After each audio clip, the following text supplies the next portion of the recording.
there.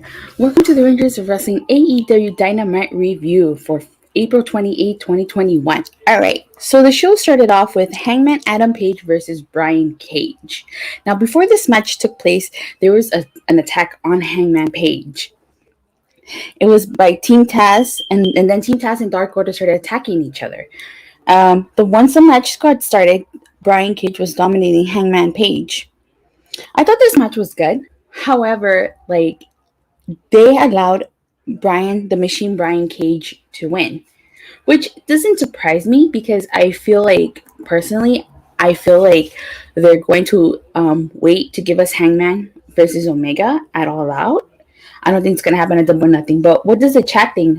Do you guys think they're gonna give us Hangman versus Omega at Double or Nothing or at All Out? Me personally, at All Out. But what do you guys think?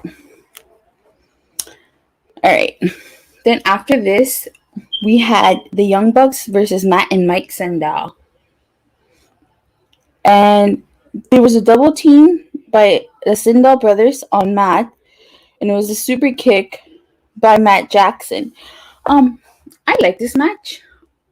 Oh, so Shidori says, yeah, at All Out.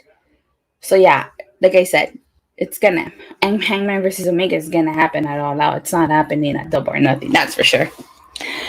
Of course, the Young Bucks were victorious in this match. SCU did come out.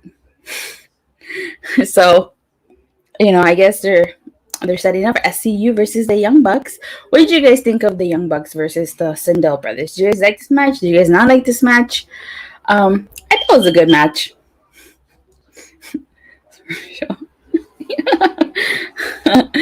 Alright, and then we had Penta Etc Miedo versus Orange Cassidy.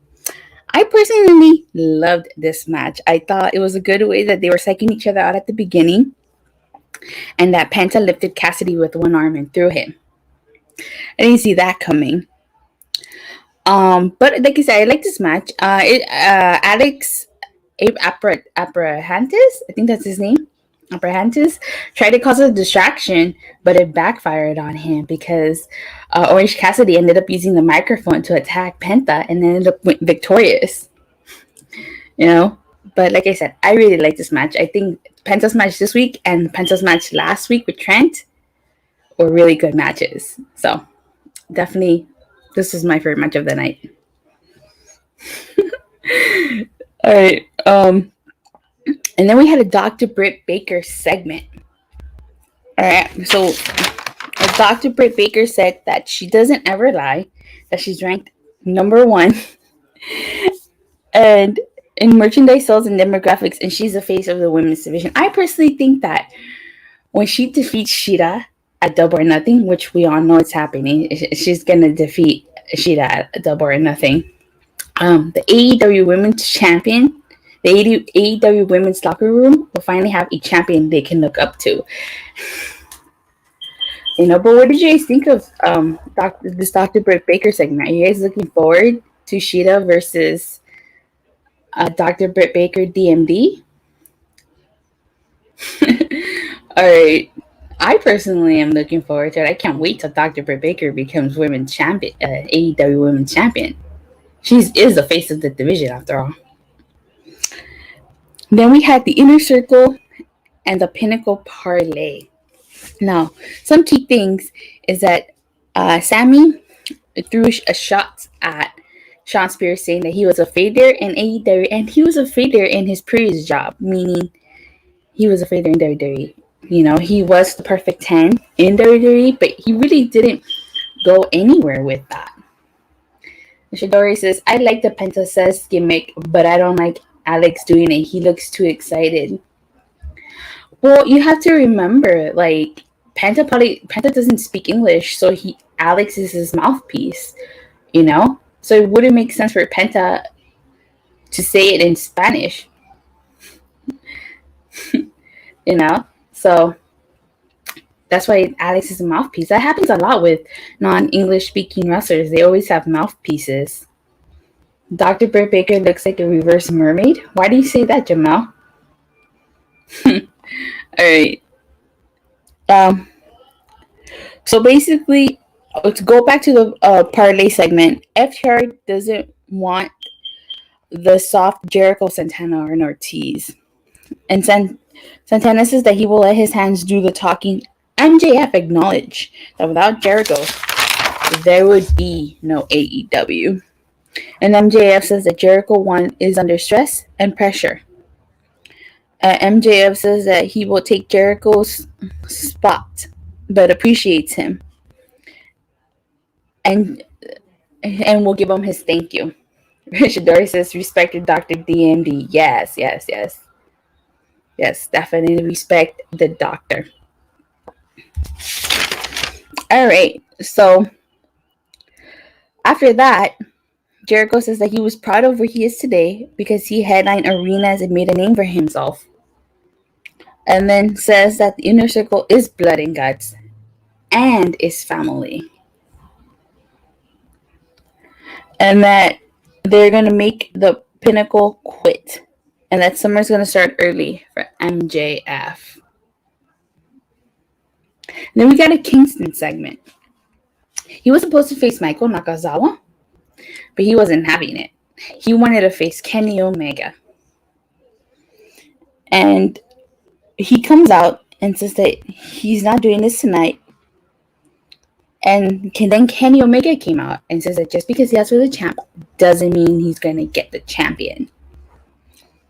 And then Michael Nakazawa hits Kingston with, I think it was a steel chair. And then Kingston says that he will break Michael's ankle. And then Omega says to go ahead. And he sends out Brandon Cutler. And then Moxley attacks Omega from behind. And they basically threaten to break Omega's ankle unless they get what they want. And Shidori says that he's liking Inner Circle and Pinnacle segments. That's true. What did you guys think of this Kingston, Moxley, Omega segment? I personally liked it. I think it continues to establish Omega as a cocky heel. And I think it's doing his job, because tomorrow he's going to celebrate his victory on Impact. So basically they're threatening to attack Omega. And Don Callis says that he will give them what they want as long as they don't break his ankle. So basically they get a tag match next week. So that's what they want. It's going to be Moxley and Kingston versus Kenny Omega and Michael Nakazawa. And then Shidori says Kingston and Moxley have great segments. I agree. They have very good segments. And Swarshow agrees too. Like I said, I personally really like this segment.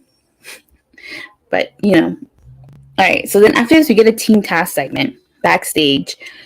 And says that Taz says that now that Brian Cage defeated Hangman Page, that Team Taz is number one. And he has unfinished business with Christian. And Christian says that Taz talks a big game. Overall, I don't understand where this segment with Christian is going. I don't understand why Team Taz is so obsessed with having Christian on the Taz. I think Taz will fight Christian? It seems like they will because he keeps rejecting their invitation. So what do you guys think? Do you guys think this is gonna lead something with Christian and Team Taz or no? Because I just don't get why Team Taz is so obsessed with Christian. I would think that this was the weakest part of the show, honestly. What do you guys think? Did you guys like this segment, the Team Taz segment? Daily dances. I watch wrestling in the morning while I eat breakfast. Can't be doing that. Taz wanted everybody, and they say no to him. Same story like Darby. That is true, Swarshow. That is true. That is very true. And then after this, it's Penelope Ford versus Kris Statlander. I like this match. I did. I thought it was a good match. Obviously, Kris Statlander was victorious. But I'm curious to see where this leads to. I don't know if it leads to any more feuding between her and Penelope Ford, or Trent and Kip Sabian are gonna feud. I mean, not Trent, Orange Cassidy and Kip Sabian. I don't know. What do you guys think of this match? Penelope Ford versus Kris Statlander. Did you guys like this match? Like I said, I thought it was a good match. Is this all leading to Christian Cage versus Brian Cage in a cage match? Probably. Yeah, probably. Alright, and then we got the Nightmare Family versus the Factory. So before the start of the match, a brawl breaks out between both teams, and then QT Marshall attacks the injured ribs of Billy Gunn. So overall, I felt like the Factory was dominating the Nightmare Factory, the Nightmare Family. I think it says Nick Comoroto, he dominated Billy Gunn, and then Dustin Rhodes tried to take down Nick Comoroto, but he didn't succeed. Lee Johnson was taking it to Nick Comoroto. Anthony Ogogo cheap shot at Lee Johnson and Billy Gunn. And of course, the Factory emerged victorious. But the takeaways from this segment is that after the match was over, Gun Club came out and attacked QT Marshall.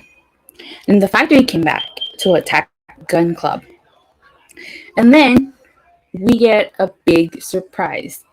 It was the returning Cody. He emerges from the bus, which, by the way, the Factory stole from him, and attacks QT Marshall. And Shidori says, I'm not digging QT Marshall.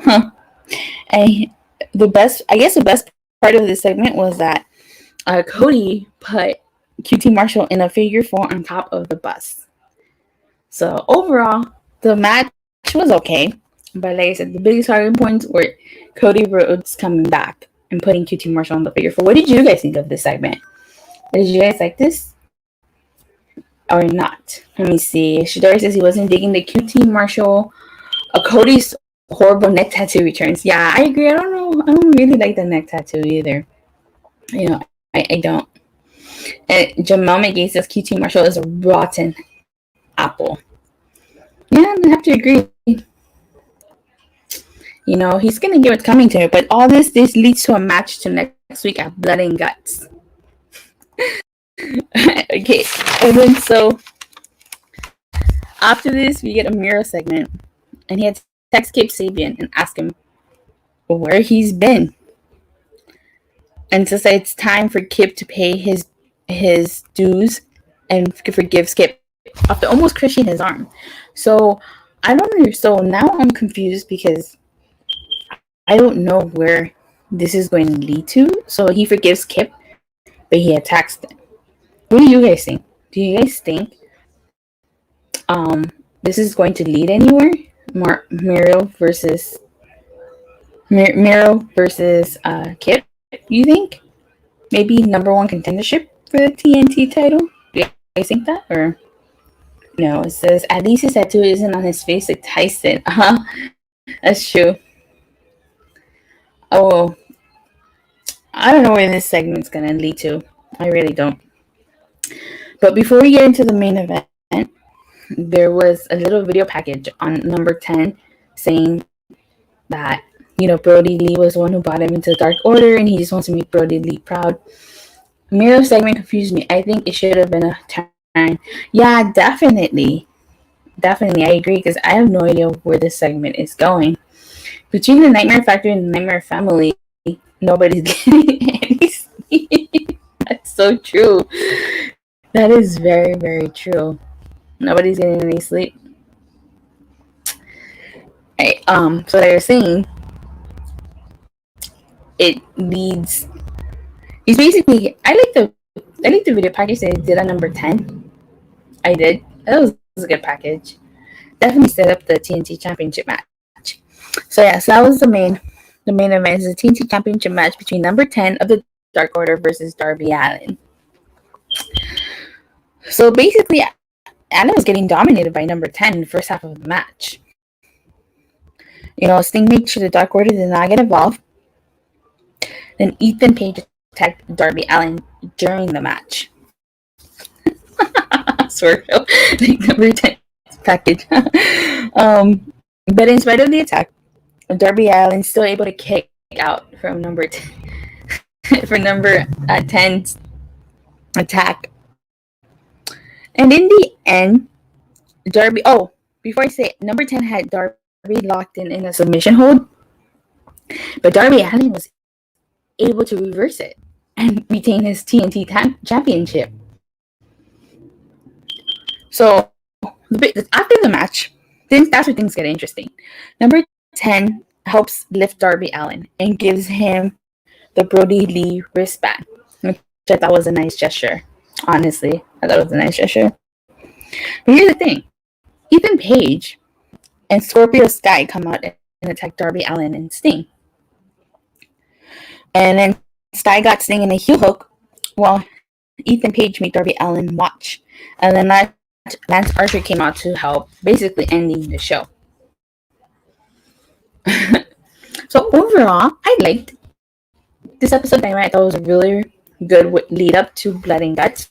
We definitely got set up for Blood and Guts. However, I feel like some of the week's part to me was a Miedo segment, just because I don't see where it's going. But what did you guys think? Did you guys like AEW Dynamite? I would personally give it a ROW rating of. I rate on the scale of 1 to 5. So on the scale of 1 to 5, I would give it a 3. Do you guys agree with me or do you guys disagree with me? Shidori says he gives it a 3.5 out of 5. That's good. I have to agree with you, Shidori. What about the rest of you guys? What do you guys think? Did you guys think that? Did you guys like the show overall? Are you guys excited for Blood and Guts? I'm excited for Blood and Guts. I can't wait. For I guess a match I'm looking forward to for Blood and Guts would be the Inner Circle versus Pinnacle, and of course the tag team match between Moxley and Kingston versus Omega and Michael Nakasawa. You always say 3. Well, yeah, I have to say 3. I feel like 3 is like the perfect number. Because it's right in the middle, and it's it's right in the middle. And Ivan says 5 out of 5. I think you mean 4 out of 5, Ivan. Steve does 2. That's a 4. Rose had 8. Michael 1. Michael 1 does 1. That's funny. Yeah, we all have our rankings. Our ranking. That's the middle. Not bad, not good. Yeah, no, that's what I meant. And well, I guess that's it for this AEW Dynamite review. But first, I just want to say thank you so much to my co-host from day one, The Swerve Show, for letting me do this on my own. Thank you so much, Swerve Show. I really, really appreciate you. If you haven't already done so, you should subscribe to him.